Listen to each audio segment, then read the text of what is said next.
jërë ngeen jëf yéen mbokk nouveau bachelier yi nga xamante ni donc ñoo doon passé baccalauréat année bii nii di 2022 avant tout dañ leen di féliciter ba pare donc du leen souhaiter soyez la bienvenue à l'université. tey yéen ngi ànd ak le groupe d'honneur universel pour ñu expliquer leen li nga xamante ni moom mooy formation yi am dans les différentes universités publiques. Donc université publique yi dafa am ay formation yu fa am tey moom lañ leen di expliquer ngeen mën koo comprendre li nga xamante ni moom mooy formation yi. Voilà mu doon formation yu am njariñ ñoo commencé di leen ko expliquer. Donc université bi ñuy njëkk a jël mooy université de Thiès comme ni ngeen ko gisee nii ñu koy abrévier ci UT université Iba Der Thiam de Thiès. Donc Thiès nag nekk université publique bu bokk ci Sénégal mu doon université boo xamante ni dañ fay orienté nouveau bachelier yi te dul fay dara, inscription rek la ñuy def comme yeneen université yi. donc ñoo ngi ci dossier bi nga xamante ni mooy dossier L2 ñi am bac L2.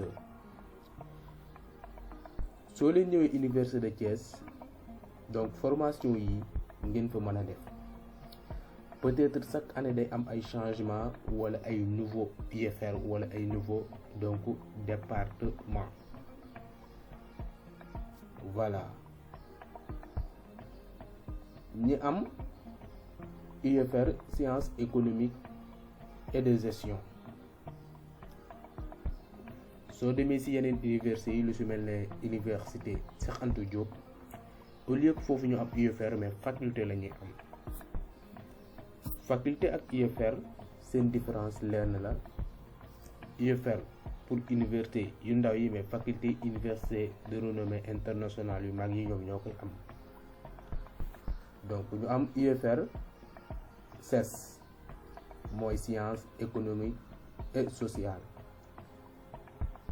UFR bii nii yi nga xam ne bagu L2 lan am mën nañ faa def langue étrangère appliquée, mën nañ faa def lettres arts et civilisation, mën nañ faa def licence en management informatisé des organisations MIO, mën faa def management tourisme et hôtellerie. foofu c'est université de Thiès. chaque année day am ay section yu bees wala ay département yu bees yoo xamante ni da siy dolli, donc à tout moment mën na am. ñu dem ci université Gaston Berger de Saint-Louis comme ni ngeen ko gisee nii. tout d'abord logo bi ngeen di xàmme université Gaston Berger de Saint-Louis ñu gën koo xam ci UGB. UGB donc mooy université bi nekk Saint-Louis. foofu soo fa demee am na UFR boo xamante ni ñoo ngi koy tuddee civilisation, religion, art et communication muy CRAC. pour ñu am bagu L prime ak bagu L2 yépp mën nañoo ñëw ci li nga xam ne moom mooy UFR bii nii muy CRAC. CRAC soo fa ñëwee mën nga nekk section communication comme mën nga def infographie info, mën nga def langue et culture africaine LCA, mën nga def métier des arts et culture MAC, mën nga def MDP métier du patrimoine, sciences sociales des religions aussi tamit mën nga koo def. ba tey ci biir université Gaston Berger de Saint-Louis pour élèves yi nga xamante ni bagu L lan am que ça soit L prime ou L2 am nañ foofu LSAS c'est-à-dire UFR lettres et sciences humaines. donc fii soo leen fi ñëwee mën ngeen a def anglais, mën ngeen def espagnol, mën ngeen a def français, mën ngeen a def géographie, mën ngeen a def langue étrangère appliquée, mën ngeen def sociaux sociologie ñu amaat beneen UFR muy UFR sciences de l'éducation de la formation et des sports CEPS. mën ngeen faa def science de l'éducation ñu amaat beneen UFR muy science économique et de gestion SEC. donc mën ngeen faa def science économique et de gestion pour ñu am bac L2 yooyu noonu. ñu am fa beneen UFR muy science juridique et politique droit SJP. mën ngeen faa def Sciences Po def fa science juridique. Sciences Po moom mooy science politique, donc science juridique yéen ñi bëgg a nekk ay juriste. ñu dem université Alioune Diop de Bambey UADB. université Alioune Diop de Bambey nekk région de Diourbel Bambey. donc au niveau de cette université élève bi nga xam ne dafa am bagu L2 mën na faa def science économique, management et ingénierie juridique. ab UFR bu nekk foofu la. ci biir UFR boobu dafa am ay section ou bien des départements. mën nga faa def science ingénierie juridique, management responsable des organisations. mën nga faa def développement durable nekkaat beneen UFR foofu noonu. nga gis fa développement durable, santé communautaire. amaat beneen UFR sciences appliquées et technologie de l'information et de la communication. nga mën faa def développement administration d'application web. ñu ñëw ci université Cheikh Anta Diop de Dakar UCAD.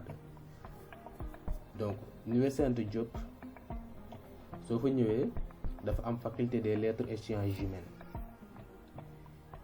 soo xoolee yeneen université ay UFR ngay gis. donc différence entre UFR et faculté, donc UFR moom mooy université bu ndaw, donc faculté université bu mag moo koy am.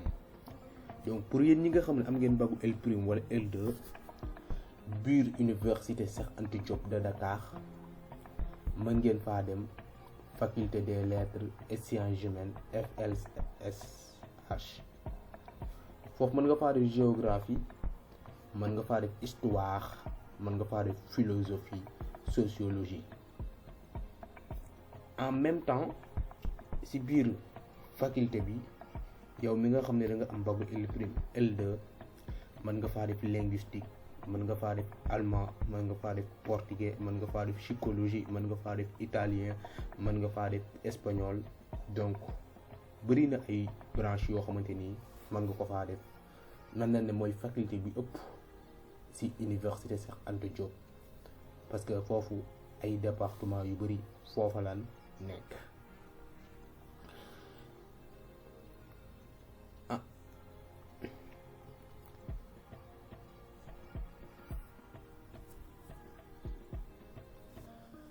en même temps ñu amaat ba foofu beneen faculté muy faculté des sciences juridiques et politiques FSJP fac droit.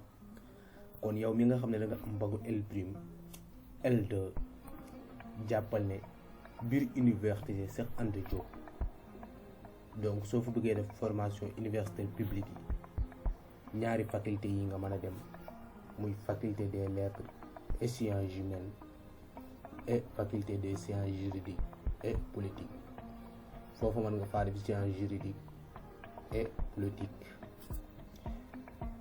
ñu dem ci université Assane Seck de Ziguinchor mooy université bi nekk Casamance. yow mi am bagu L prime L2 mën nga faa def lettres arts et sciences sociales humaines. ci biir lettres arts et sciences sociales humaines boobu noonu mën nga faa def histoire et civilisation, mën nga faa def langue étrangère appliquée LEA, lettres modernes. amaan na beneen UFR bu fa nekk muy science économique et sociale. foofu mën nga faa def management des organisations MIO.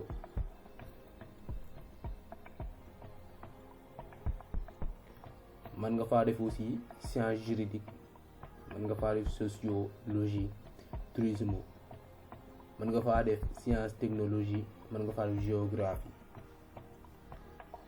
Université virtuelle du Sénégal, UVS. Donc ça signifie Université virtuelle du Sénégal. Donc Université virtuelle du Sénégal mooy université boo xamante ni dañoo am ay ENO.